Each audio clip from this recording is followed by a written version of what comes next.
Before we continue with BattlefieldOne podcast, I just want to say thank you. Thank you for choosing us for being a primary source for entertaining and educational discussions about this amazing FPS franchise that we all love. It means everything to us, and your unbelievable support is only motivating us to continue on this amazing Battlefield journey. Without you and our amazing Patreon supporters, this show wouldn't be the same. If you want to know more, please go patreon.com/TheLankySoldier or wait for the middle of the show for more information. How your support means everything to us. Thank you for listening to us, and please enjoy the show. But then when you've got Angel screaming, Angel does it again. And that was something, right? That was something. I'm sorry, you cancelled the support for the game a month ago. Why would they even host a trade? I don't know. And I sit down and he picks up one donut and eats it. So you want to QA games? When the rubber meets the road, they're gonna be like, oh my god, I don't like seeing Mario get his skull smashed. Oh, I would love It to doesn't see that. work. I would love to Yeah, see that. again, like I said.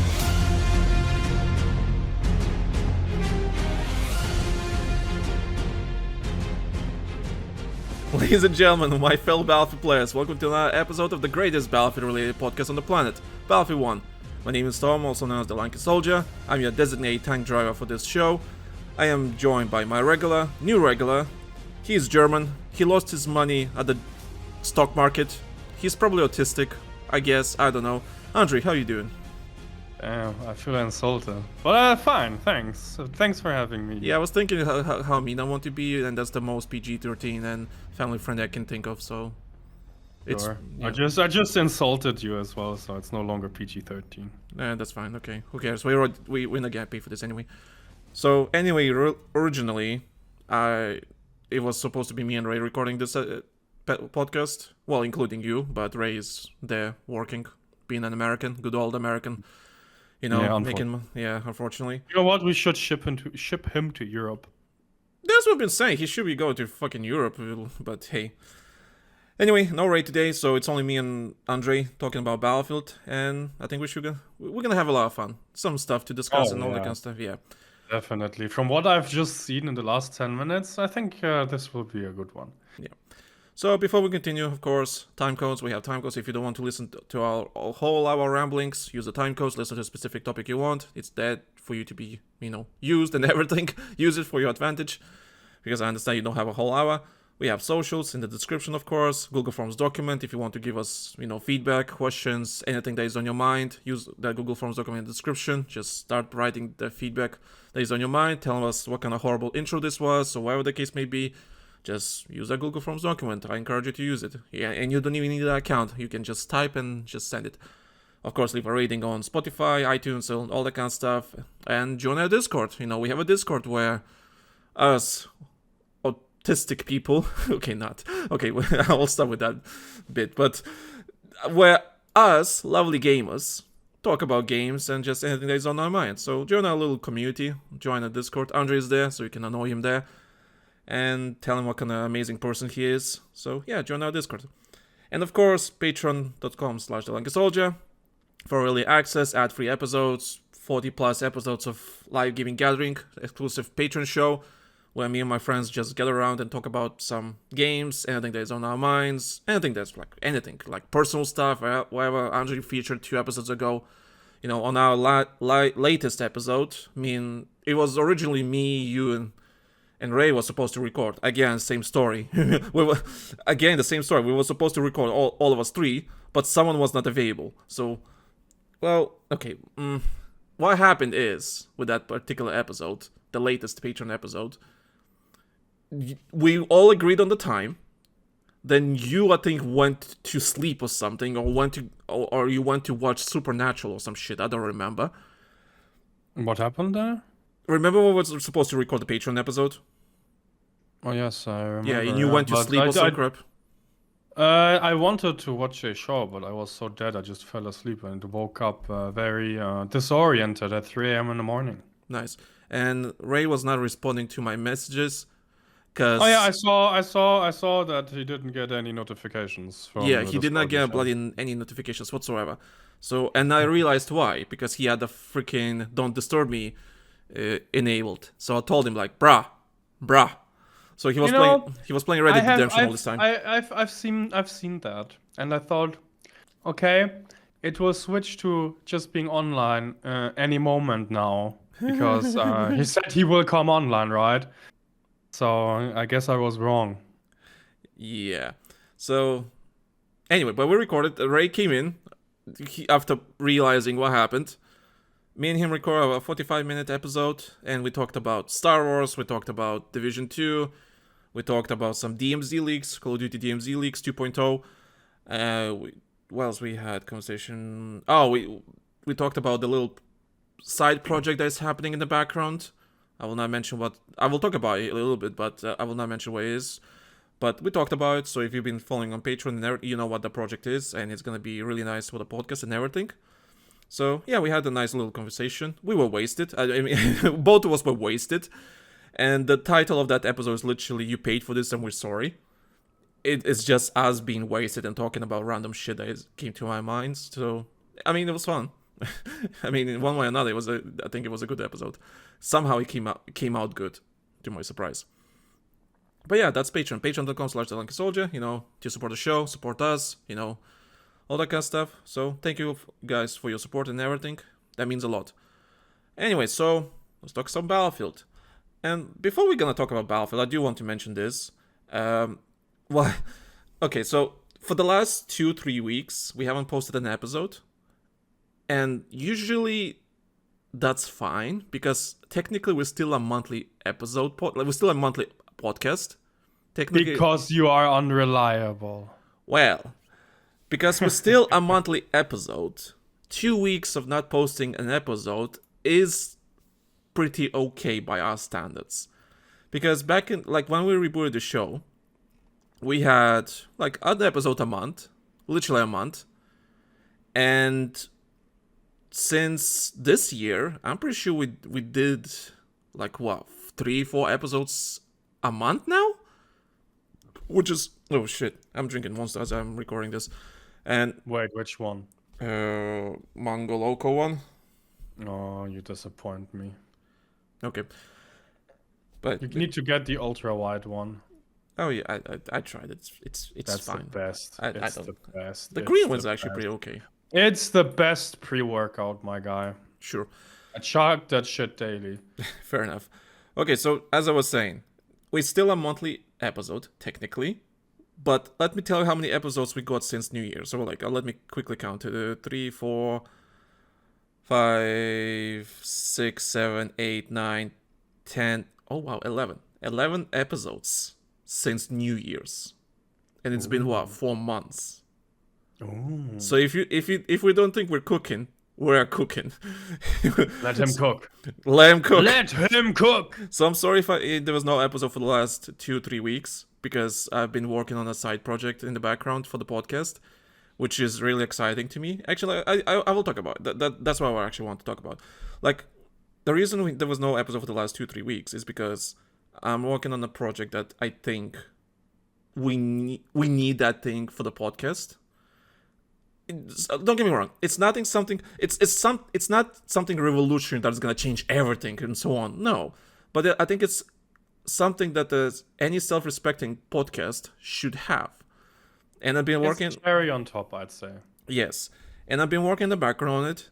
And my deadline was end of April to have somewhat functioning product for us to use for all the listens and everything, but I don't think I'm gonna meet that deadline because feature creep came in, and so on. It's I want to do this and this and that and that, and I realized, oh wait, that's a lot. So I had to scale it down a little bit and make it somewhat achievable.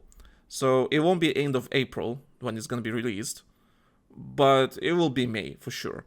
And I have not been doing anything. I've not even been gaming. Andre, I have not even been gaming working on this project because I think we need this because it's to low-key preserve our work in a sense. Because, for example, when we were doing BattlefieldOne podcast back in 2015-16, Yeah.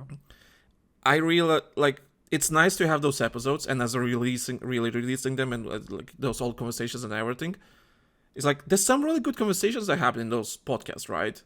And they're not available anymore anywhere except me reposting them, a month, a episode or two a month, those old episodes. And I realized there's nothing that preserved them, other than they're on my hard drive, right? So what that side project that I'm working on, unfortunately, it's only me working on it, and it's loads of work. And because I'm a low-key perfectionist, I kind of want to make it perfect. It's there to preserve our work. So whenever we record an episode, right, we had some conversations. You kind of want to preserve that conversation for the future, maybe for something history-related, like, oh, we need to remember what we talked about a couple of years ago about Battlefield, right, a specific topic. Because maybe a game will introduce some sort of mechanic that we don't like regardless. And maybe we talked about it like a couple of years ago or a decade ago or something like that. So it's nice to go back to those episodes, and just have some sort of documentation about it. The most interesting thing to me is how opinions change over time. Right? And I kind of want to preserve all of that. So we had some opinions about Battlefield back then that are completely different these days. Doesn't mean they were wrong, but it's just interesting how everything changes and so on. History doesn't repeat itself, but it rhymes, and it's fascinating to go through that. And when it comes to this project, sometimes I really question myself, is this the right thing I'm doing about the podcast? Just continue with the podcast and all that kind of stuff. Is it worth it? Is it worth the effort? Is it worth, all this time recording and all this sweat and tears just to make the podcast and everything? Sometimes I question that myself, is the right thing. Because, for example, I haven't posted a YouTube video for 2-3 months now. And I'll probably post a video soon, but I don't focus on YouTube that anymore. All my focus right now, when it comes to just content creation, is this podcast. That's all it is. And the growth we had since we rebooted the show is really good. The amazing growth. And our weakness right now is just marketing, because we had amazing growth and loads of people are listening, but loads of people still don't know that there's a Battlefield related podcast on Spotify to listen. People have no idea. For example, me and Ray did that episode about beginner's guide to Battlefield, right? And there was a Reddit post by someone saying, oh, I want to get good at Battlefield and so on, and I have no idea what I'm doing and so on. And I'm like, hey, we have an episode for you, boy. And, we have an episode for you, boys. Just we made that episode just for you. And I'm sorry if you hear a plane in the background. I can't avoid that. So we made an episode, and that's the beauty of it. That's the beauty of this podcast. I kind of want to people to go on a podcast and they listen and they learn something. And I really enjoy that. And this side project I'm working on in the background is a lot of work, loads of work, but I think it's going to be worth it in the end. And this is the first time I actually put some money behind that project, funny enough. Because what I'm doing, it's not, it's not free. Can't make it free. So I had to put some money behind it. And so all the people that enjoy the show and everything, hey, support us. Patreon.com/TheLankySoldier, right? Support us. Subscribe. Yeah, so we really need the money now, because I'm starting to spend money on this. And the reason I start spending money on this is because, hey, I believe in this goal, in this project, right? I believe this is worth something to work on, even though sometimes I question if it's the right thing I'm doing. But I think it's the right thing to do, because it preserves our work. For example, when I was checking how many episodes we did 35 episodes, right? Mm-hmm. We did 42 episodes before on the old podcast show. Mm-hmm. We're gonna cross the 42 episode mark like that in just 2 months, maybe. That's nice. Yeah, in 2-3 months we're gonna cross that, and the new game is coming out, whether it be later this year or next year. We're gonna, there's so much potential for growth. We built such an amazing foundation. It's just the fact that we have 35 episodes, right? When you go on Spotify, right, when you open BattlefieldOne podcast and you just go through they have 35 episodes, right? It doesn't seem a lot, right? But when you put that, on a list, right?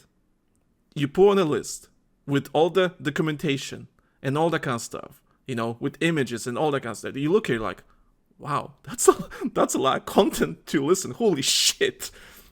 We're talking minimum 40 hours of just Oh, that is a lot. like when you think about it, 40 hours, right, of just Battlefield conversations, right, wherever those conversations are. So just the fact that I need to document all of that, just go through back and listen to everything, just document everything that happened in the last 2-3 years, and even the old episodes, it's like that's a lot of work, you know, that's a lot of content to listen. So, and I'm putting money to this because I think is it gonna be profitable and so on? No, this is not really the project I'm working on. It's not designed for profitability. Honestly, this is literally just to preserve our work, you know, everything we did, and I'm really looking forward to what people are gonna think. Don't worry, it's not gonna be revolutionary or something. It's something simple, but that something simple still takes a lot of work to do, takes a lot of effort, and I'm looking forward how people are gonna react to it. And also, it's gonna help us to promote the podcast for audience be outside our audience, you know, outside the Battlefield audience. You know, it's kind of that will give us opportunities to promote ourselves where we could never even imagine promoting ourselves, right? You know, try to promote yourself on Reddit. They're gonna download you. Good luck with that. Yeah, they're gonna download you to oblivion, right? And YouTube is not the most reliable thing ever either. So that project I'm working on, I hope that will bring us new opportunities to promote ourselves to the bigger audience, because I think we have a good podcast. And if you're listening to this, and I know you're still listening to this, and sometimes you don't get, you know, interested in the topics we're talking about. I get that. But that's the nature of the podcast. You're not gonna get the conversations you always want every episode. That's normal. But regardless, we need to preserve that work in some shape or form, because I don't want to lose this work ever again. You know, I kind of want to keep it. So we'll see how it goes. I'm really excited. But that's what I've been doing for the last month, basically, just working on that, just that, nothing else. I haven't even been gaming, because I rather work on that project than just sit down and play for an hour or two. I'd rather finish something on that project for an hour or two and then go to bed. Oh, Mr. Billows. Yeah. When can we expect a thing? Hopefully in a couple of weeks. Hopefully. Unless I really want to, like, launch it in stages. You know, launch it in probably, which is the best idea, honestly. Maybe launch it in stages. Because because like instead of launching everything at once, maybe I should launch it in stages and like maybe like ease up the production. Maybe I don't know. We'll see. Oh, okay. I need to stop burping. Anyway, so that was whatever this was. I don't know. I just wanted to speak out, like talk about something that is happening in the background and so on. I usually leave this kind of conversations for Patreon, but it felt like it. I just keep you all updated, because not all of you are subscribed to Patreon, so I get it. So yeah.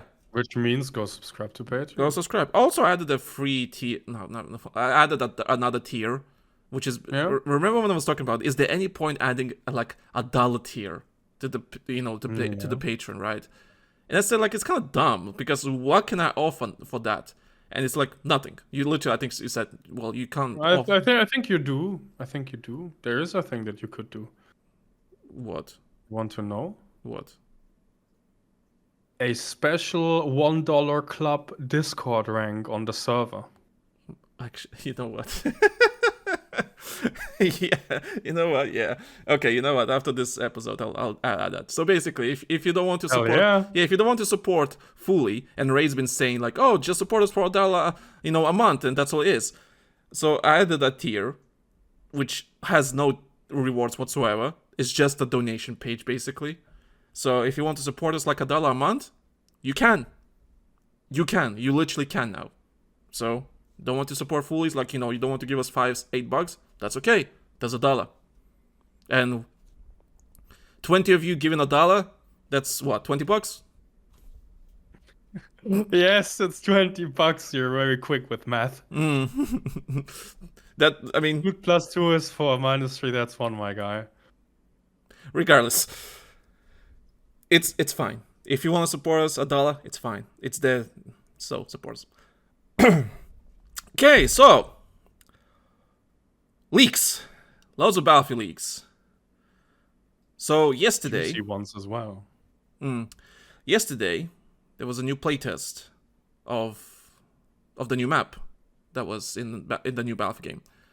And before I continue with all of that, I'm just gonna say this: for the last 2-3 weeks, people been try to post leaks about the playtest and everything, everything that happened in the game, everything, all the, mechanics and footage, all that kind of stuff. And because EA is very attentive who's leaking and everything, because, hey, you leaked some footage, burp, you're gonna be out of the playtest next time now, so you're not gonna get access to the playtest. So, because people want to protect themselves, they basically microwave the shit of the footage, so EA cannot track who's leaking the footage. Because when you record the footage, right, they have some sort of filters where you can actually see the gamer tag and the account, all that kind of stuff. The watermark that moves around. I know but it's invisible. That's the thing, and it moves. Oh. Yeah. It's invisible. It's only visible if you do like a specific filter on it, right? That's how they like hide it. So, and there's like a code and everything. So people want to protect themselves, but still want to leak. People basically, what they call it, microwave it. The footage.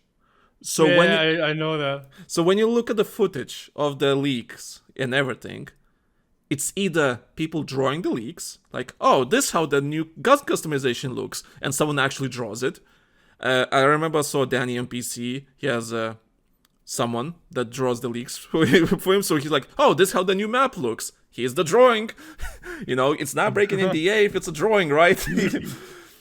I'm not showing you the footage. That is so creative and it fun. is actually, yeah. And that's the most innocent way of leaking the footage. And there's other way, like what I said, is microwaving the footage. It's so pixelated, so static, so You know what this 80s. reminds me of? Yeah, what? Remember when 2042 got leaked by Tom Henderson with a fucking drawing? Oh yeah, that happened. Yeah. I forgot about that. Just wanted to mention that. Yeah. So people basically microwave the shit of that footage. It could be, you could not tell what fucking game is it, but you can tell it's a video game. It's a first-person shooter that does something, right? Oh, here's the gun, here's the vehicle, here's the sledgehammer, you can smash through walls.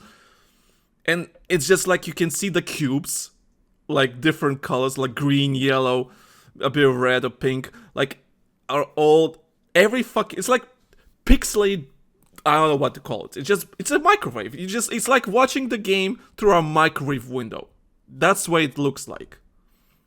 That's how people been leaking shit. And it's so funny to like go through all of that and just thinking, I mean, that's one way, but that's another creative way to leak the footage without exposing yourself, I guess. So that's funny.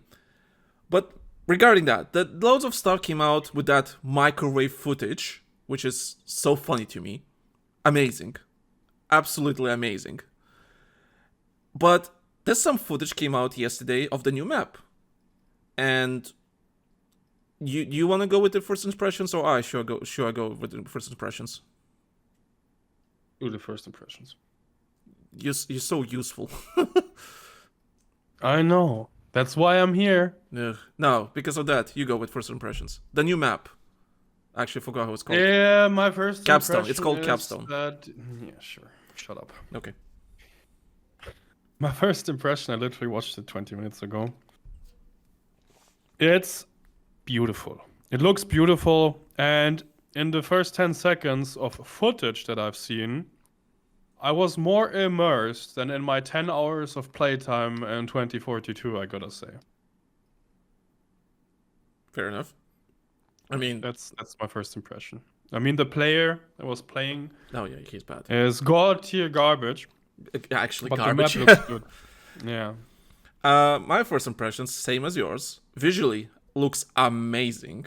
Visually, the best way I can describe the map is, if you ever look up footage of Medal of Honor 2010, like some gameplay with you see mountains in the background, snowy mountains.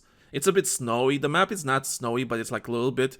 It's like wide blue filter on it, like it gives you that feeling that, hey, you're literally in the mountains, right? And you're fighting.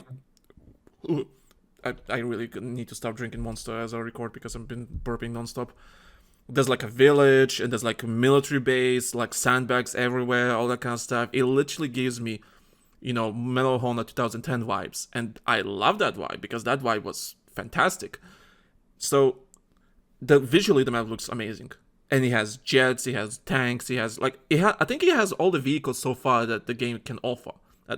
From what I've seen from the deployment screen, it literally has transports, helis, jets, tanks, and I think infantry fighting vehicles. So basically every vehicle you can think of that they can have in the game, they have it on this map. It doesn't look that big, to be honest. Right, that's my other concern. So I've been saying this like a broken record. For the last, 6 months, 7 months, I think since September, I said, I was really worried when Vince Zampella said, I want to make tight, fun play spaces for 64 players.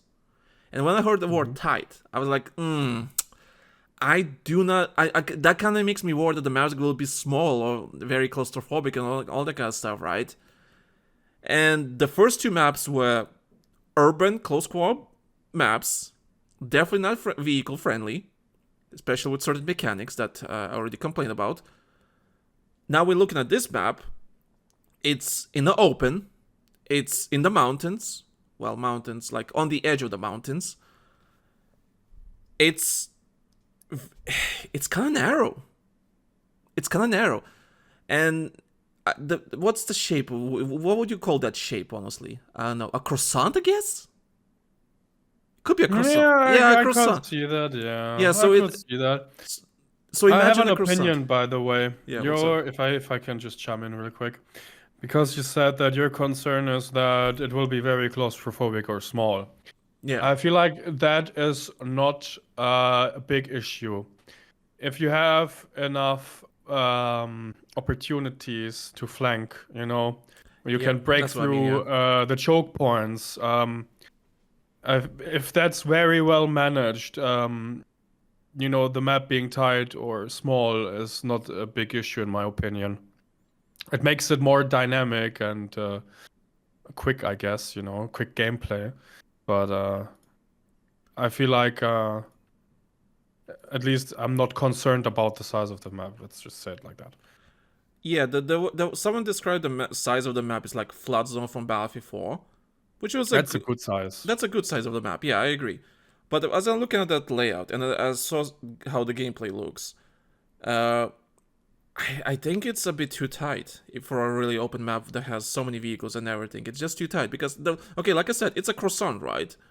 So you have each of the croissant has a home flag and bases, like you have an enemy base and a friendly base on each side of the croissant, right?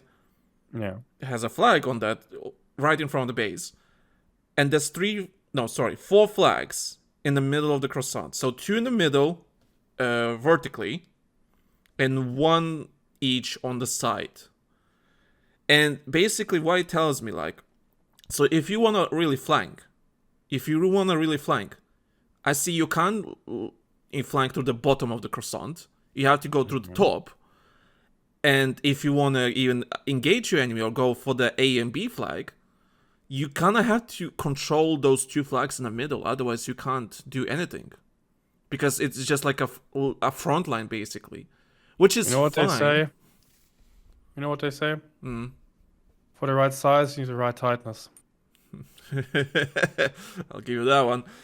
So, I don't know. I haven't played the map, of course, as none of us have the access to the playtest. And we don't have NDA, so we can talk about it. I'm concerned. So far, I'm really concerned about the maps.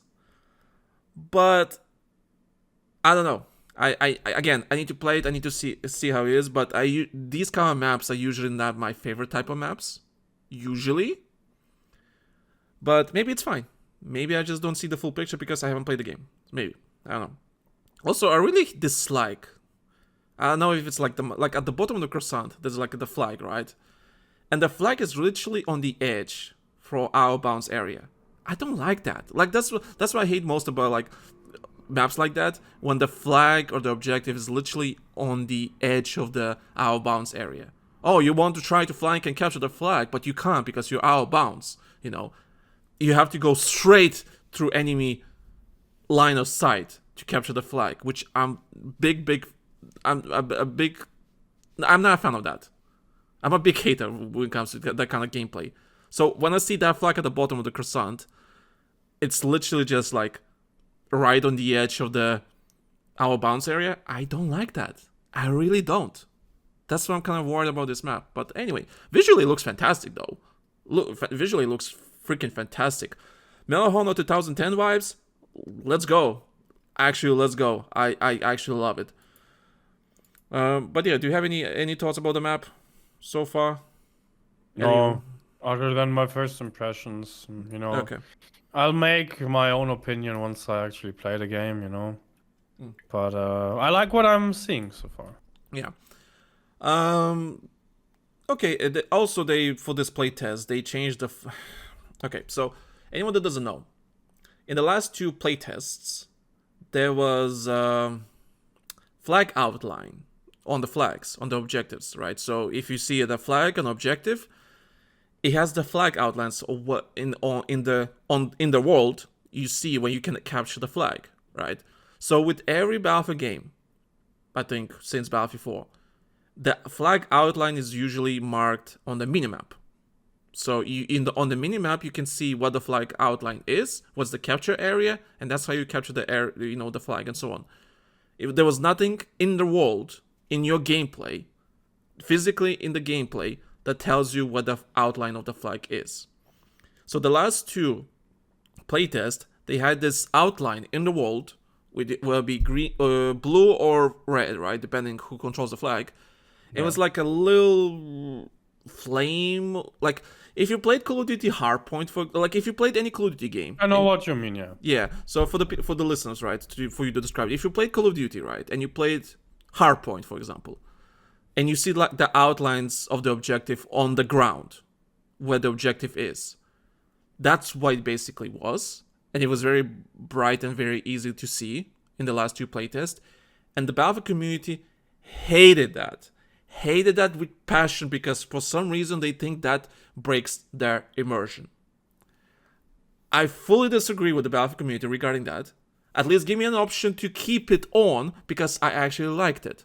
Because I want to play a first-person shooter. I don't want to play a minimap simulator where I have to look at the minimap to see if I'm in the zone to capture the area.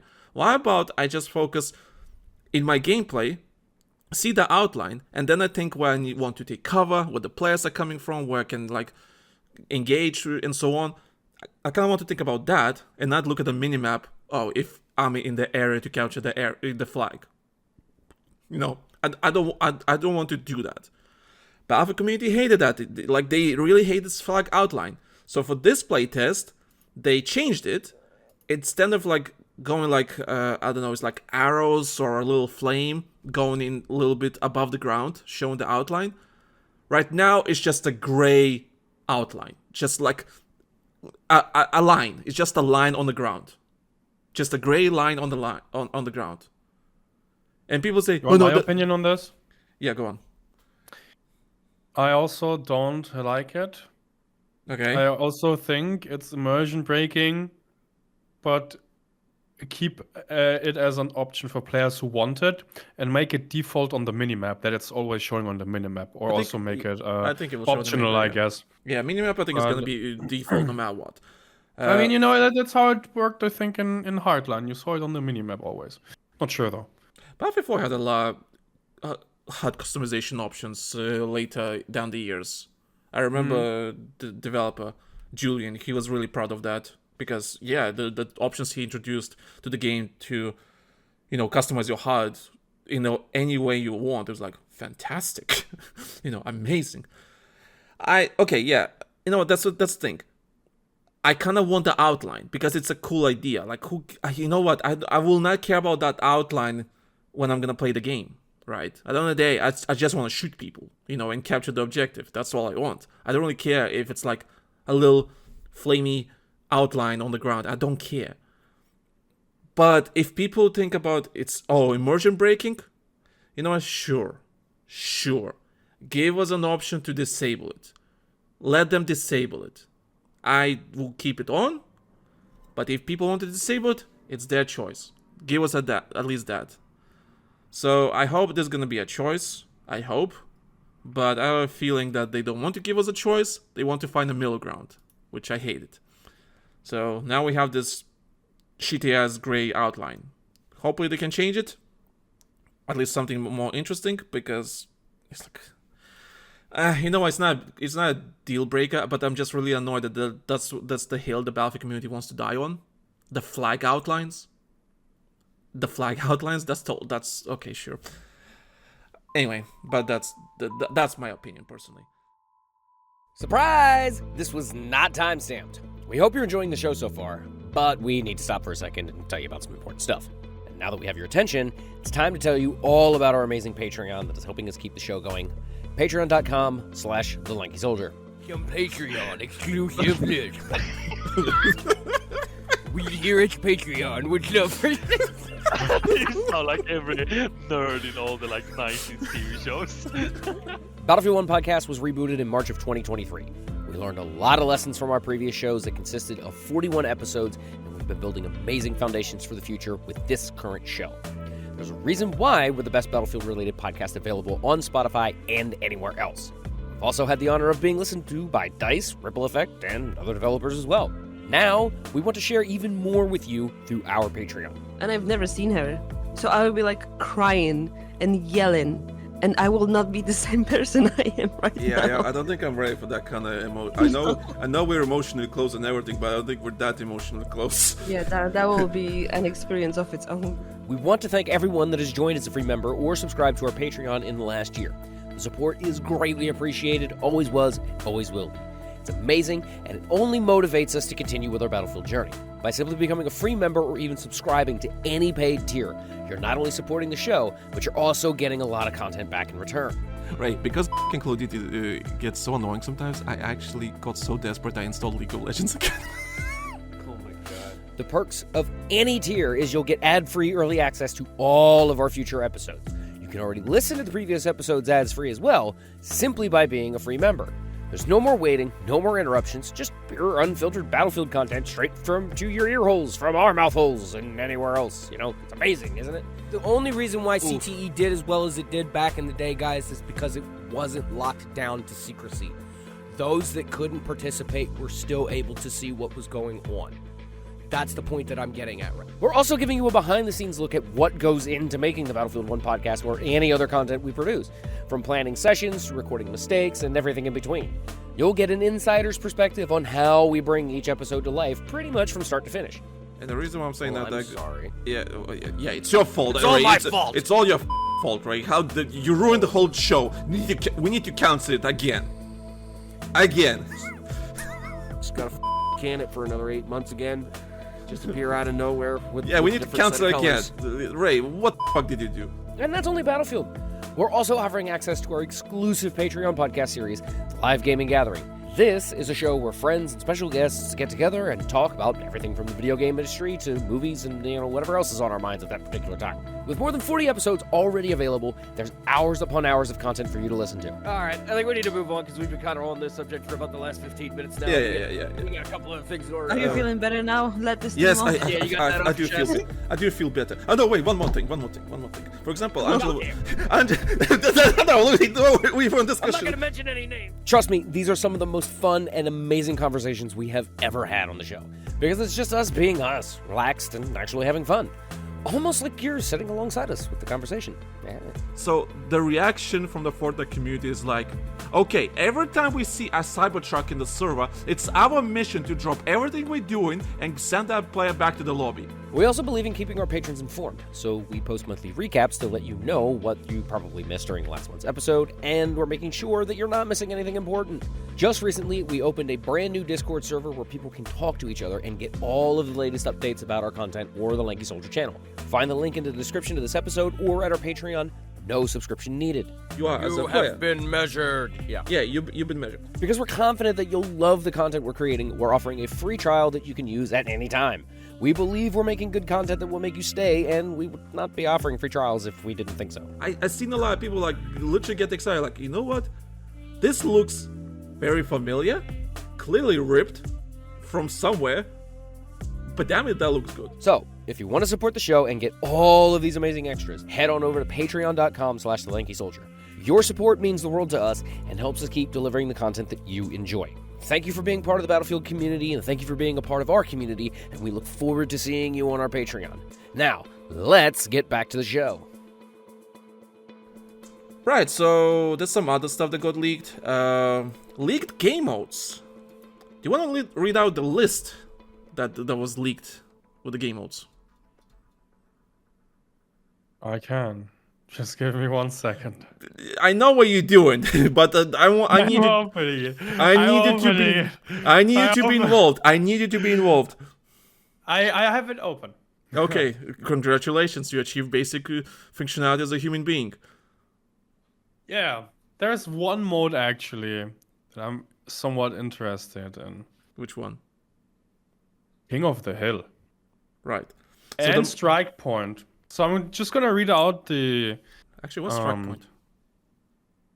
It doesn't tell you what it is. Okay. But let me read the list of game modes for this game so far. It's Breakthrough, Conquest, Domination, Escalation, King of the Hill, Payload Rush, Sabotage, Squad Deathmatch, Strike Point, Layout 1, 2, and 3. I guess there will be multiple versions of it or whatever. And good old Team Deathmatch.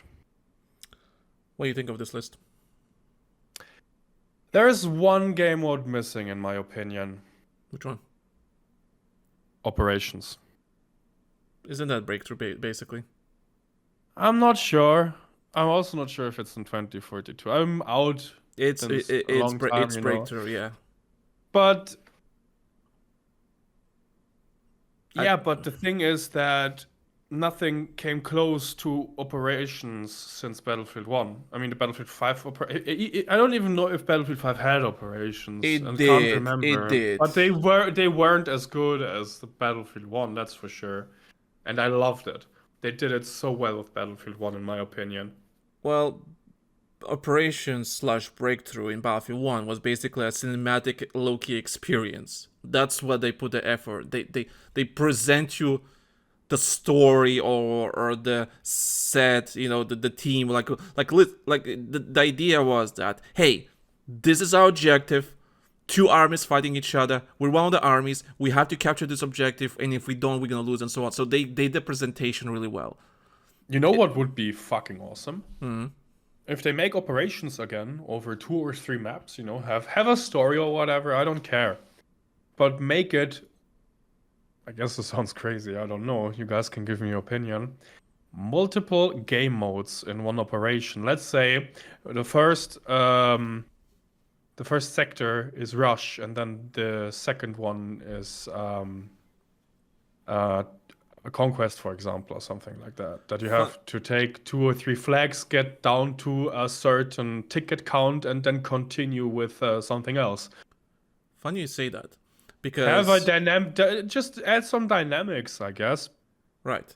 That's funny you say that, because with that Battle Royale stuff got leaked, right? And with the Battle Royale stuff, there was another mode called Gauntlet. Okay, and don't tell me it's just what I said.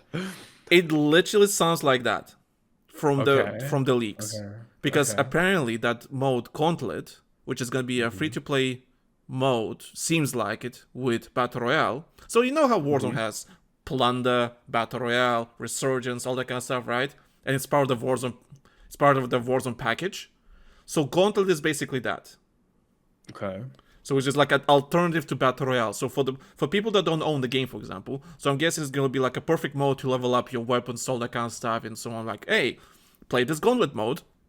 And it's like basically some sort of squad-based elimination mode, right? So you're going to get like At one round, you're gonna get rush. At one point, you're gonna get capture the flag. At one round, you're gonna get something else, and the worst teams performing just gonna get kicked from the game because until you reach the final, basically, right?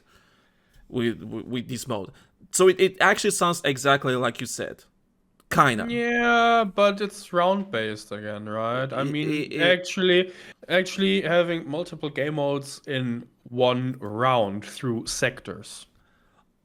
Oh, you mean okay? So like without finishing the round, you change the game mode mid game. Exactly. Ah, okay. Let's just say, I don't know the name of it. Let's just say St. Quentin Scar, for example. Let's just, because I don't know how many sectors it had. Let's just say it has 5 sectors, and it has 3 different game modes on the one map through the 5 sectors, right? That's something that I feel like could be a good thing, a fun thing. Okay. Yeah, I mean that would be a good idea. Honestly, I would love to try it out.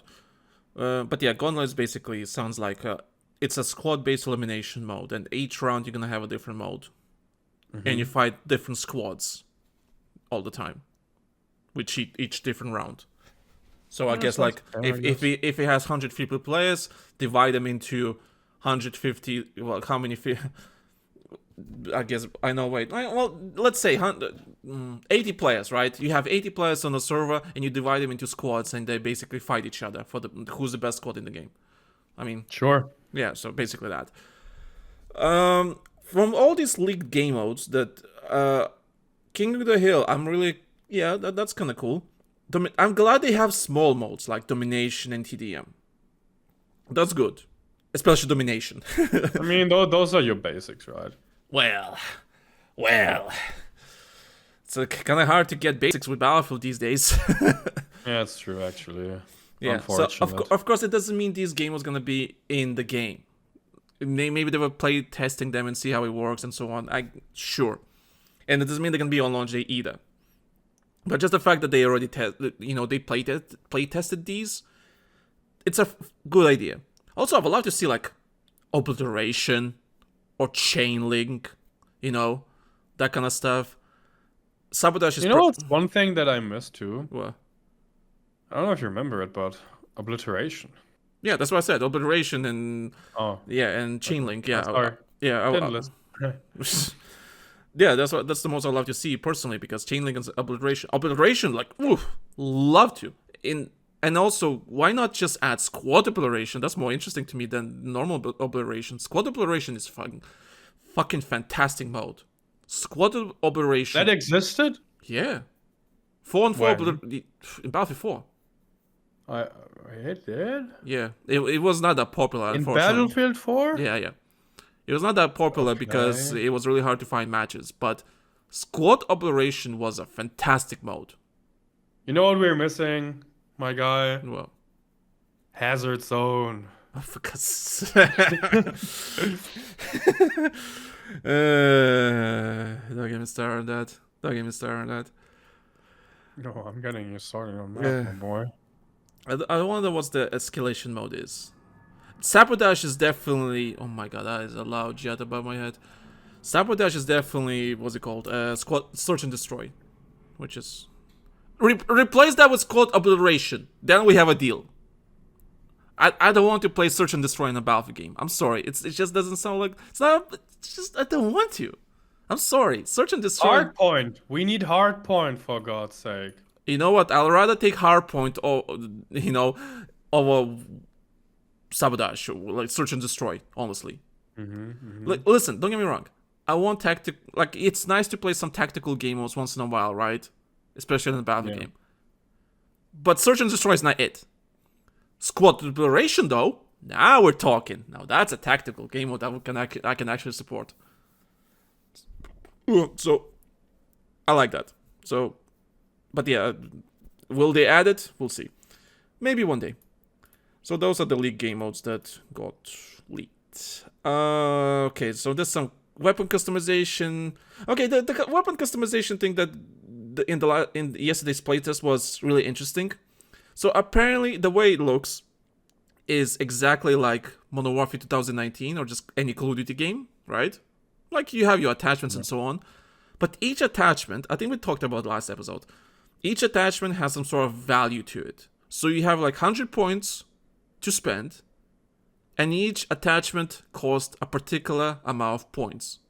So some of them add more bullet velocity, more damage, maybe faster reload. Apparently there are loads of scopes, loads of different scopes, which you know what, I kind of realized, I understand choice is great. I just hope those scopes are cosmetics or something like that, because... I'm confused. You have to answer a question for me. Yeah, go on. So to change attachments, you need to spend points. Yes. And you so, can't... So you have... You earn... Shut up when I'm talking. I'm sorry. So do you earn the points while you're playing and you have to do that every round, or do you get points by playing, you purchase them and No.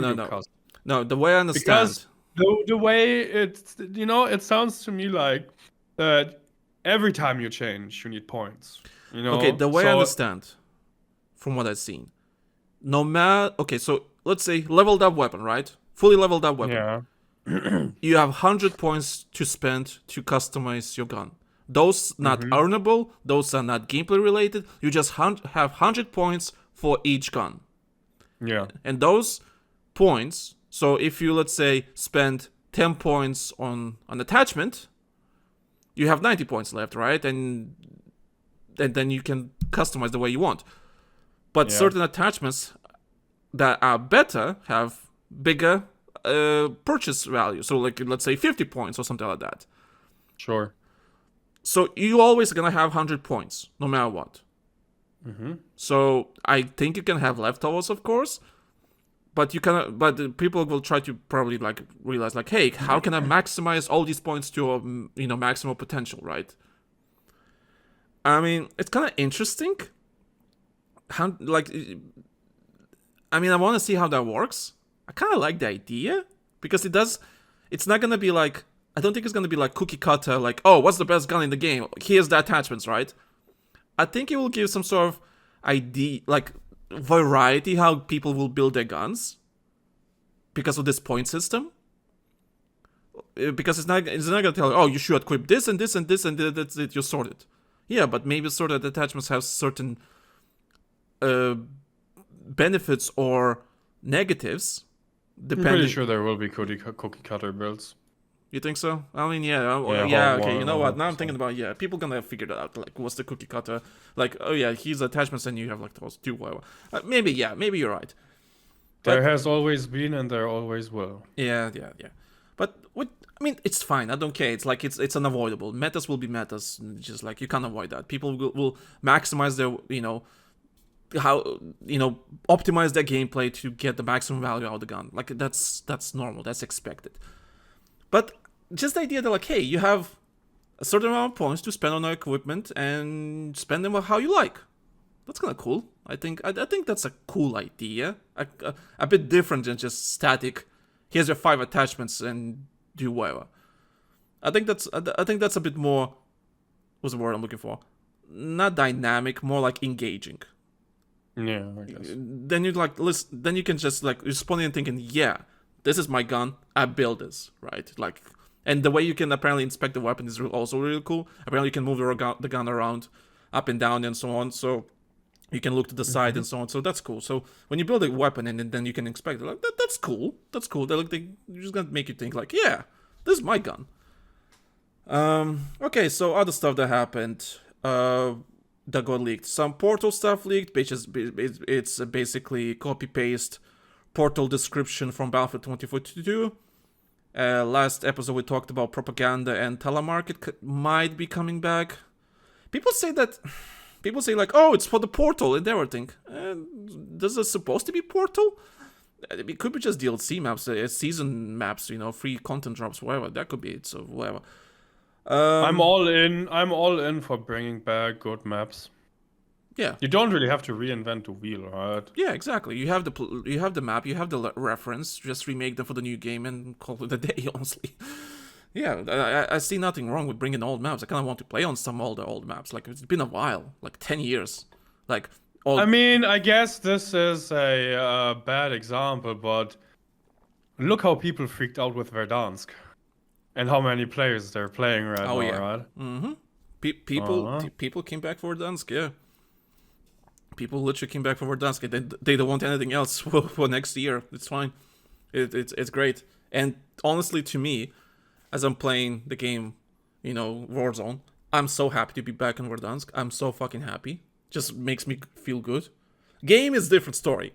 But even the game itself right now is really good. But I'm happy to be back, you know, and I will be really happy to play some of the old Battlefield 3 and Battlefield 4 maps in the new game.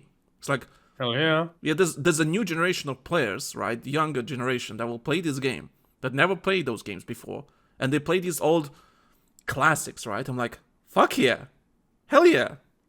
Have some of my childhood, you know, play, enjoy. This is why this map was good back in the day. So I'm really looking forward to that. So that doesn't mean it has to be for Portal. It just can be just seasonal updates, you know, just free content. Oh, there's loads of people complaining about the character voices in the game. So people been leaking the character voice lines and everything. Yeah, they're horrible. Yeah, that you said in the pre-show that you think they're horrible.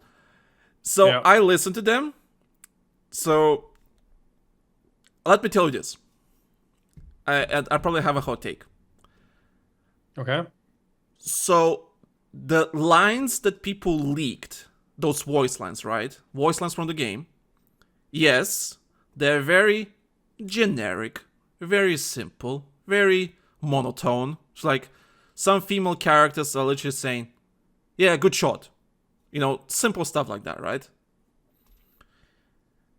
So, yeah.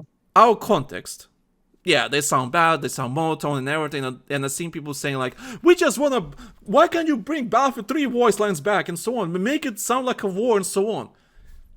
And I'm just thinking to myself, well, okay, here's the thing. These are just simple voice lines for one specific moment in a game that you'll blink and you'll miss it, right? You will not think about it. So when the character next to you tells you, yeah, good shot, right, in the most monotone voice, right? You will not even think about it, and you're just gonna move on with your game.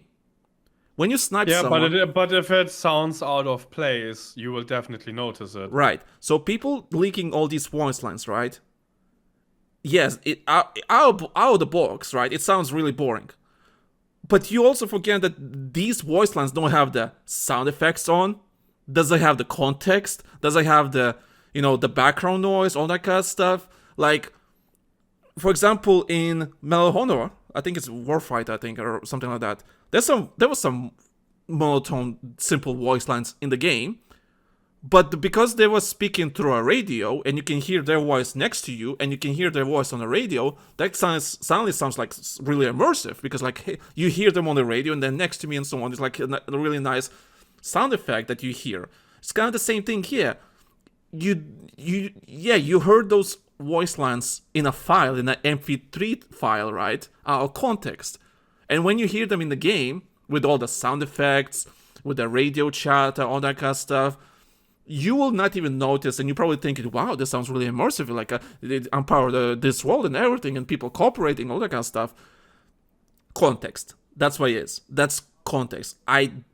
Also, how would you record a line, good shot, that doesn't sound monotone or boring to you? How would you... Okay, listen. If there is a soldier that actually shouts, good shot, and there's one that just says, oh, good shot. You know? Yeah. But you know what I mean? But it's not gonna be the same voice line every time. That's what I mean. That you need. Yeah, I know both. You can have variations. I mean, you don't say "fuck you" the same way all the time, right? Yeah, because depending on how you feel, it sounds either very angry or very playful. Go fuck yourself. This one was me being upset, you know, because someone stole my kill. Good shot. No, I mean. 2042 also doesn't have really good voice acting, in my opinion. It's just my opinion. It's not the voice acting, it's the direction that 2042 had. That's the problem. Yeah, that too, Yeah. I guess, but still doesn't really. Yeah. Something about it's the direction they went with Battlefield 2042 that was not good.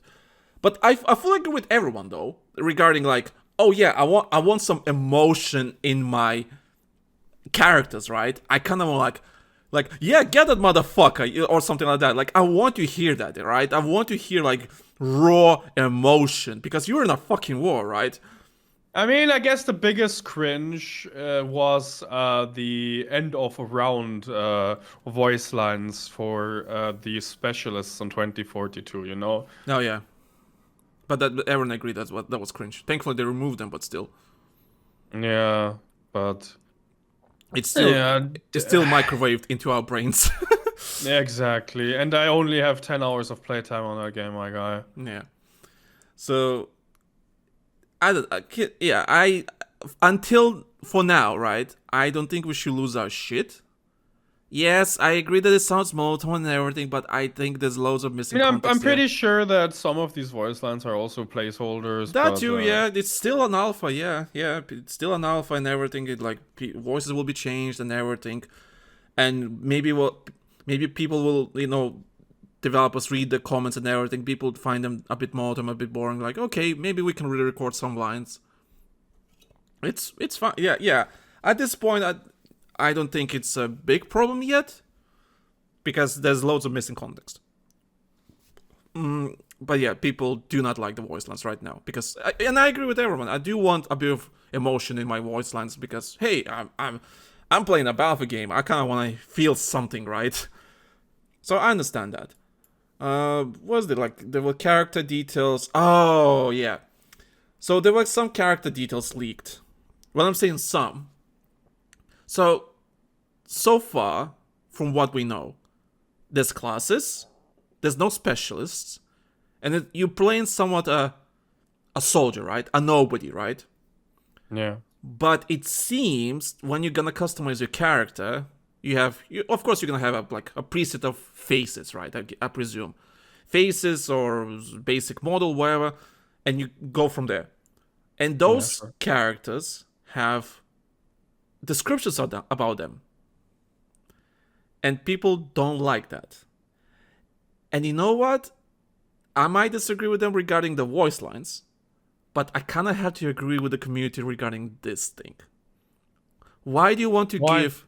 I don't know. Why do you want to give... Okay, so it's a basic generic soldier, right? That you're going to customize and so on, but you still give background about that character that you're customizing. I can tell you why. Why?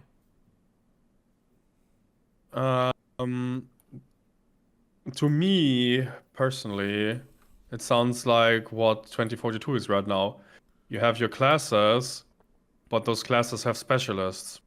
So I feel like what they could do is have 4 basic soldiers for 4 classes, and then add new characters in for these classes, and have customization for each of the characters in these classes. But that's just, something that I could see coming. From what I've seen, so basically each class has a set of... I think they all have the same models, right? So it has 10, 11 models or something like that. So each faction has 10 characters, and each character has some sort of storyline, background about them, and from that you can customize how they look and so on in there. They either represent assault, medic, whatever the case may be, right? Whatever class. But sure, when you're gonna play the game, you probably will not care that much, because at the end of the day, you will still see them as generic nobody soldiers. Yeah. Sure. But at the same time, I'm just thinking, why do you have to add context to these soldiers? They're just nobody soldiers, so I don't really care. And apparently, from what it seems, there will be skins, expensive skins in the game. Yeah. And there will be Battlefield 5 elite skins. So remember Battlefield 5, you could buy skin some Irish dude, some American dude, whatever the case may be. Yes, and you could not customize them. They had their specific voice lines and so all that kind of stuff. Which is, I think, fine. But the way I see it, maybe it's a really nitpicky thing. If they're not from the single player, I don't give a shit about their background story, honestly. Because he or she is just a nobody soldier, right? Unless they're a single player character. If they're a single player character, sure, you can have all the backstory you want in the multiplayer game. Fine. You can sell Captain Price, in the Battlefield single player, and you add him in the multiplayer. And sure, you can have all the backstory and his specific voice lines and everything, that's fine. But when it comes to just a normal multiplayer character that is supposed to be a nobody, I don't really need a character background, honestly. At least not for a Battlefield game. That's the way I see it. I kind of think it's kind of pointless. That's why I think. I don't know. I just personally think it's just kind of a waste of effort just to have character, backstory and everything. Just give generic faces and don't call them. Just call phase 1, phase 2, phase 3, and that's it. That's all I want, honestly. I don't really need a backstory about your face. I really don't. And let me choose which voice I want to be, and that's it. That's all. I guess it's also the appeal of Battlefield that you're just a nobody trying to survive, I guess, or something like that. Yeah, exactly. That's kind of what I want. So people also or rather, if you're really into that kind of shit, you can make up your own story of your soldier and yada yada, roleplay or whatever. That would be amazing, honestly. Like I want to make it goofy or serious. It's up to me, whatever. And if people want to read it, sure. Yeah, sure. People will come up with some really racist descriptions about their characters. Imagine you give them that power. What would be really, really funny? Yeah. If you had a character creator like the new Oblivion remaster. Oh. Have you seen the custom characters of the Oblivion remaster? The faces? That is comedy gold, my guy. Even Jesus Christ can't save those faces. Oh my god. Hell fucking yeah. And you know what? I'm thinking about buying it just for the fucking character. Is it a Game Pass by any chance? Maybe, I'm not sure. I think it's on Actually, Game Pass. I'm gonna walk back on what I just said. I would not buy the game just for the character creator. But the character creator being so, how do you call it, expansive? Yeah. It's like, and I can do whatever the fuck I want with it.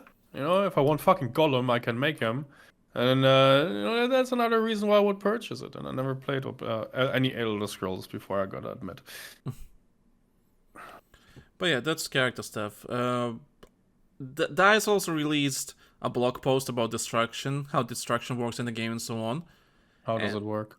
I can link you quickly. You can. Yeah. It's content. Yeah, here you go. I marked it in the notes. You can see which link is that. It's a 15-second clip of that destruction, how the destruction works in the game. So basically, you can see like rubble, how detailed, dynamic destruction is, all that kind of stuff, which is cool. And they're basically explaining we need to find a balance between what can destroy a building like that, right? It's like is one RPG rocket enough to destroy the whole wall of a building, or do you need 2 rockets, grenade launchers, grenades, all that kind of stuff, which is reasonable thing to consider, because at the same time you don't want to play a multiplayer map of Battlefield, right? And then the map is destroyed in 5 minutes, right? You don't want that. You kind of want to keep some structure on the map. So I understand that these conversations need to happen and decide like how we want to balance the destruction and everything. But when it comes to like visual spectacle, how the destruction works, it looks good. It looks really good. like Bad Company 2 inspired in a good way. Like it's really anything is better than fucking 2042. Yeah, pretty much. Like from what the clip they showed and everything, it looks fantastic. Like it's like great. I mean, I have no comment. But that's a good segue to some leaks that happened. Apparently, there's some cinematic destruction, aka Levolution, might be coming in the next game. So, of course, this is all we're discussing, leaks and everything. Doesn't mean it's going to be in the game, doesn't going to be it's confirmed, all that kind of stuff. But cinematic destruction might be coming to the game. Of course, that doesn't mean anything. That could be anything. Could be like a intro to the map, right? Or end of the map cinematic, or wherever the case may be, right? Like, you can come up with some different ways to explain what a cinematic destruction technically is, right? But would people really be excited to have Revolution back in the game? Yeah, I would be. Like, one singular object that is like so cinematic and big, it's always the same thing on each match. You can destroy like Flood Zone with the Flood, Siege of Shanghai Tower going down, or Flood. Yeah. You think, okay. I love that. And you know why? Why? Well, it changes the gameplay of the map. And I've made this example before on another episode, but we all know that the flag on top of the skyscraper, if you have a good team, you can hold it indefinitely. And, you know, when you bring the tower down, it's easier to capture that flag for the other team, you know, because it's not elevated anymore. So if you get steamrolled or whatever on that one flag and you really want that, you can, you know, turn the tides of war in the map and make it easier for you to pressure the other team off of that point. I mean, if you had 4 players up there, 2 support camping the elevators and 2 engineers with a fucking iglas or whatever, you know, lock on and stuff like that, you could easily, you know, keep people off that tower. yeah, that's actually true. But for me, I think I mentioned with Anders on the last episode, when we were talking about Revolution, we don't hate Revolution, but it needed, like, what I hated about Revolution in general, you had to go out of your way to trigger that Revolution. Yeah, and that's not a bad thing. Another thing I wanted to add is that it didn't just impact the flag on the tower. It kind of impacted the whole map, you know, for a short amount of time because of all the dust that was going through the map, right? So if you didn't have thermal vision on your tank, for example, you couldn't see the enemy at distance. I mean, I guess you could spot him, yes, because 3D spotting, I think that worked, but still, it changed the dynamic, you know, until the rubble and the dust cleared, the entire map played quite different, in my opinion.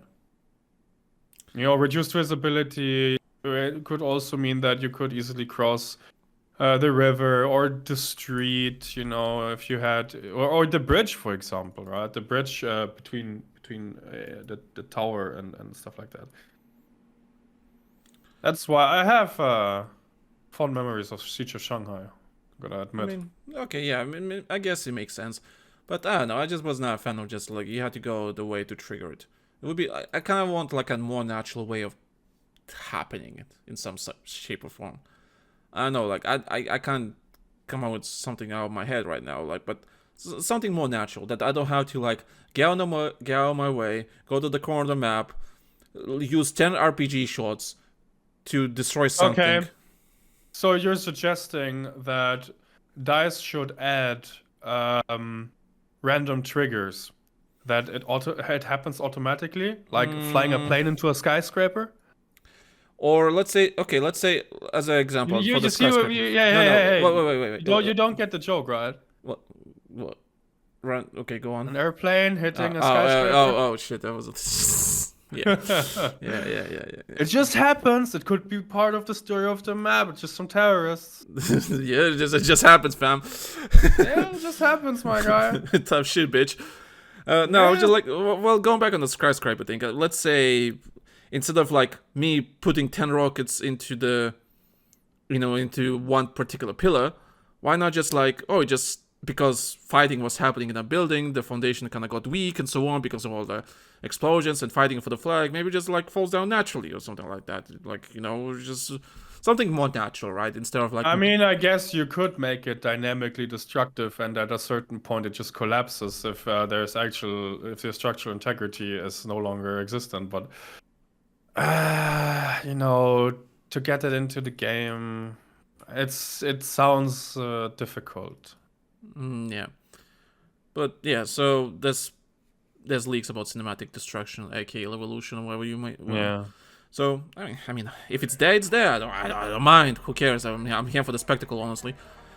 Hey there listener, me again. Sorry for interrupting you again, but if you're already this deep in this episode, I presume you enjoy our conversations. So why not check out our older episodes after you're done with this one? Don't be a don't be a do be. Do a podcast of solid, right? We had some amazing conversations that are still relevant to this day, and we don't want you to miss them out. If you haven't already, go listen to our interview with big content creator you probably know, Westy for example, who was more than willing to have a conversation with us about Battlefield. But then when you've got Angel screaming, "Angel does it again," and that was something, right? That was something. But you know what I mean? Like, the two didn't work. Like, you could have done specialists. Or our recent interview with former DICE developer James Kono, who shared some amazing behind-the-scenes developer perspective on Battlefield franchise. Listen to this podcast. It's awesome. I love Lanky. He's been a great resource to the Battlefield community for years now. You're the only person that actually gave any compliment to me about anything regarding that. Long story short, we have some amazing episodes that are worth listening, and we're just happy that you're enjoying our discussions about Battlefield. And again, I want to thank you for listening, and please enjoy the rest of the discussion we're having right now. Right, so just to end some stuff, let's see what's important here, what's not important. 3D spotting discussion, I can leave it for the next episode, that's not important. Like just an interesting mention that apparently the game is the way it's being built. You will be allowed to download separate files of the game. So if you want to play multiplayer, you can install multiplayer. If you want to play Battle Royale, you can play Battle Royale. Or you want to play both, you can install them both. You want to play single player, or you want to save space on your hard drive, just delete the single player bit or after you're done, or whatever the case may be, which I like. That's a good quality of quality of life feature. Give me options to save how much space I want to on my hard drive. If I don't play the single player, let me delete the single player and all that kind of stuff, and that's fine. As long as the options are there, I think that's a cool thing.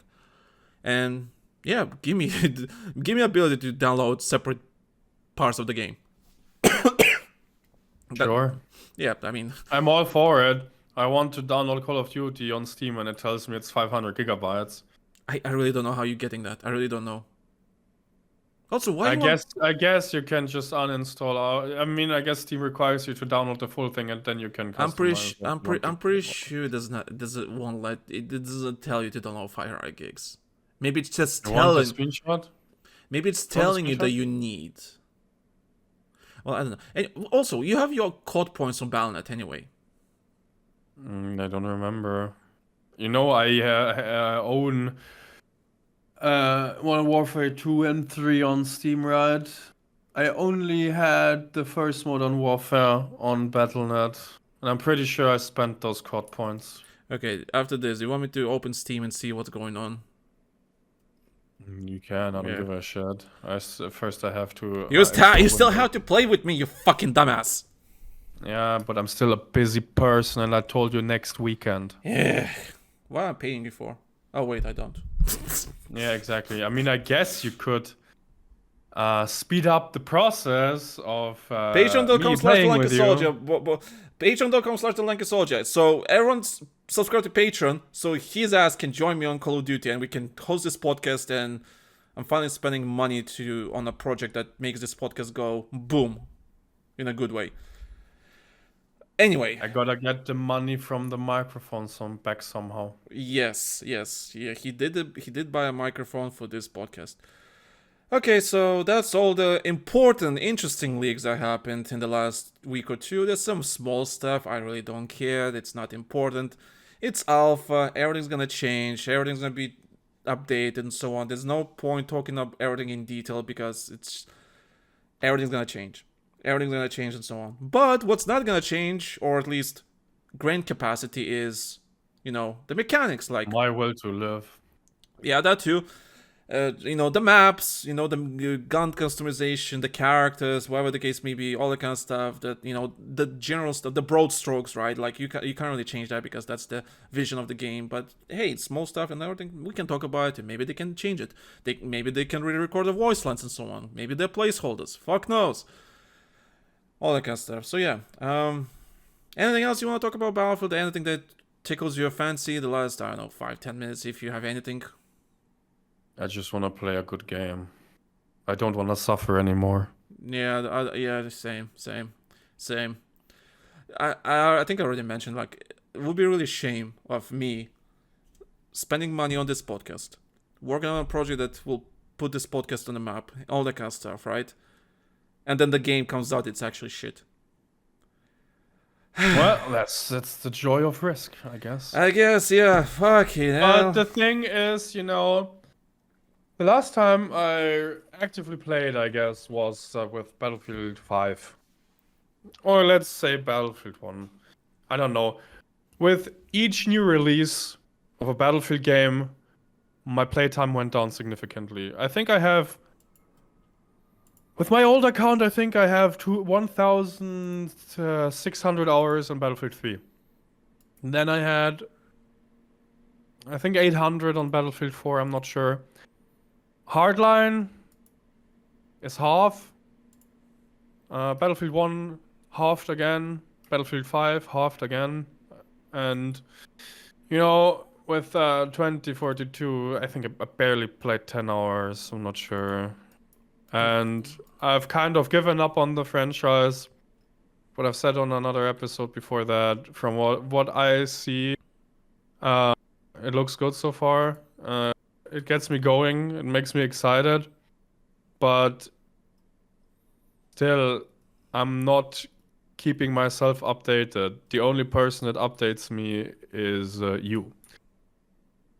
And to be honest, I kind of want to go in not knowing much, not seeing much. Like, you know, when you go into this, I mean, I guess it's a terrible example, but when you go to the cinema, right, maybe you watch a trailer, but, you know, for me, preferably, I don't even watch a trailer. I just go in and see if it's good or not. Yeah. And that's how I go with new releases nowadays when it comes to video games as well. The games that I play these days, I see the store page, I buy them, and then I make an impression. Gone are the days where I, wait for a blog post and 3 trailers, and then a launch trailer, and then whatever else. You know, I don't have time for that. I don't care really. Yeah, Ray is like this the same way. I think all of us are the same. All of us are the same. Like, yes, I'm still excited about the next game and everything, and so on. I have a good feeling about this particular one, more than I had with 2042, let alone other games. I'm excited. But yeah, it's like I said at the start of the podcast of this episode. Am I doing the right thing hosting this show? Am I doing the right thing actually spending money on a project that may or may not succeed? You know, listen, there are no mistakes. As long as you have fun, then don't worry about it. True, but I personally, I'm excited for the next game. I actually have a good feeling about the next game. Also, I have a feeling our podcast is gonna skyrocket to oblivion when something tangible is gonna happening with Battlefield right now. Because right now, only the hardcore Battlefield fan base knows what's going on with Battlefield. You know, and sometimes, like I said, I sometimes have to question myself: is this the right thing I'm doing? You know what? I think I'm doing the right thing because there's no one out there talking about Battlefield on a consistent basis. They don't offer the conversations we have to offer. And we had some guests, and more future guests are coming and everything. It's something different to discuss, to hear, and so on. So it's scary, but at the same time, I think it's worth it. In the long run, I think it's worth it that we do. I want to believe we're doing a positive change to the Battlefield community. I want to believe that, and I hope we're doing a positive change to the developers too, because this podcast was created originally to bridge the gap between player base and the developers. That was the original goal of the podcast back then. These days, maybe it's a bit different, but I still think that the original spirit of the podcast from 2015-16 can persist with this show, with this current rebooted show. I think it can persist because I know we have some developers listening to this podcast, and that's great. But at the same time, like, I can't be a mouthpiece for the developers when I'm just a player myself. You know, I want to represent the Battlefield community. I want to represent... Listen, I have a proposal right now. What's the proposal? You know, I just thought about it. And you know what we should revive? maybe now, maybe in the future when the game comes out or whatever. I don't care. Revive Battlefield experience. I was thinking about that actually, funny enough. I was thinking, but I don't know in what form. I have no idea. Because, I already have a checklist of stuff, a list of I need to do before end of the summer. Because there's loads of things I want to improve the podcast and everything. And that project that when it's going to be live, that's going to be a lot of work to keep up and everything. I know. So, we'll see how it goes. I mean, if I can get help, because at the end of the day, I'm still one person, you know? So I need a bit of help when it comes to that kind of stuff. I guess we already have a platform, and that is the Discord server. No, we could. Yes, I guess, but that Discord server is literally just. I mean, it's a small community of ours. I mean, what was Battlefield XP to us, and what has it become? Let me ask you that question. Because, you know, for me back then when I joined, it was literally just a bunch of friends enjoying the game and making aware of issues, getting them to developers, making sure that, hey, maybe you should change some stuff, you know. And then it expanded, more people came in, and then the CTE launched, and it became a Skype group, and then we had developers all of a sudden coming in, you know, before it kind of got disbanded and went to Slack with Battlefield 1. But, you know, it went from like, you know, 5 to 10 friends from what I remember to like over 200 people or something like that. Yeah, something like that, yeah. Yeah. And then the developers joined, like you said, developers joined in and everything, which was the whole point, just like bridge that gap between developers and players. And these days, I think the gap is huge right now when it comes to between developers and players, because developers see another picture. You know, I guess it's also... And players see a different picture. I want to interrupt you, shut up. I feel like it was also forced by EA. Which part? In the background. That the players and the developers distance from each other again. And I guess Slack and Battlefield 1 was kind of a way to make it more private and contained. You're not but that's wrong, just actually. That is my opinion. I heard some stuff, but it was never malicious. No need to speculate. Yeah. No need to speculate. Yeah, I heard some stuff. And you're not wrong in a sense, but it's never really. It was never from a malicious point of view. It was more like pure incompetence, like not seeing the full picture. Right? It's not. Yeah, I don't know. And I heard stories, for example, of a game that DICE, formerly DICE, now Ripple Effect, they were working on a game. EA had no idea what the fuck they're working on. They had an idea what they're working on, but they never understood. And from what I heard, they never understood what Battlefield CT is. Like oh, it's a small team doing what? Like they never really understood that. And only now... Oh, they communicate with our player base. Yeah, the players don't know what they want. Yeah. The big executives and everything, they never really understood what the fuck they're doing. It's like a small team is doing what now? Okay, how much it cost? Oh, this. Okay, well, I guess it's not an issue, I guess, because it's like peanuts to us, so we can fine, whatever. Does it improve our value for the franchise? It does? Oh, okay, sure. Then, like, they never really understood that. Only now, right, with Battlefield Labs existing right now, EA is like, you know what, yeah, there's value there, and, you know, David Sirland, and Vince Zampella, and Byron Beatty, all these people, important people, you know, leading this new game, you know, for the new generation, they're like, yeah, we need to have this, because it's important to have communication between the player base and the developers to understand the full picture, and what problems they have to deal with. Yeah. And also the player base, the Battlefield community these days.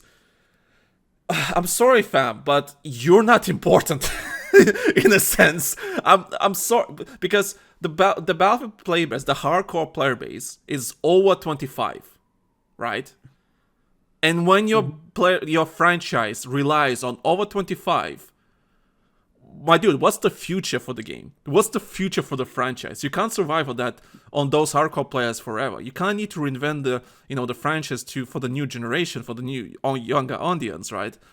Like, oh, do you really have to though? No, No, but you can adapt to the current times. And there's the question I guess you can make it for your average consumer, but Battlefield, at least back then, I'm going even pre Battlefield 3 days, it was not meant to be for your average consumer. It was a game and it had its niche player base, back then at least. But that is far gone. We don't even have to talk about that anymore. Yeah, it's definitely like an alternative to other franchises, and that's what it's supposed to be.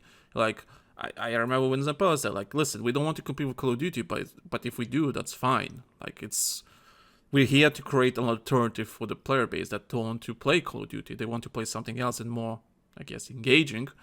But, like, I'm not saying that Call of Duty is not engaging, but there's nothing wrong with alternative. Also, if there's an alternative to Call of Duty, that's a good thing. That means it forces Call of Duty to be, to give a shit about their franchise, right? They're like, okay, players are moving to the other franchises because the other game is doing this and this and this. What can we do to improve Call of Duty in this and this and this so people can actually enjoy the game? And there's loads of stuff. Like, it's just like that's all it is. So yeah, I mean, that's the thing. Like, when Battlefield community screams like, "Oh, this is not Battlefield," chill. I think from what we've seen so far, like Andrew, you said from the first 10 minutes of the gameplay you've seen from yesterday's playtest, you're more immersed than you were with the Battlefield 2042 in those 10 hours. Yeah, those 10 minutes was more immersive and more interesting than Battlefield 2042 all this time you played. That's a huge improvement. Huge. And that's just the multiplayer section of this game. We're not talking about any other stuff that's happening in the game. Single player, sure.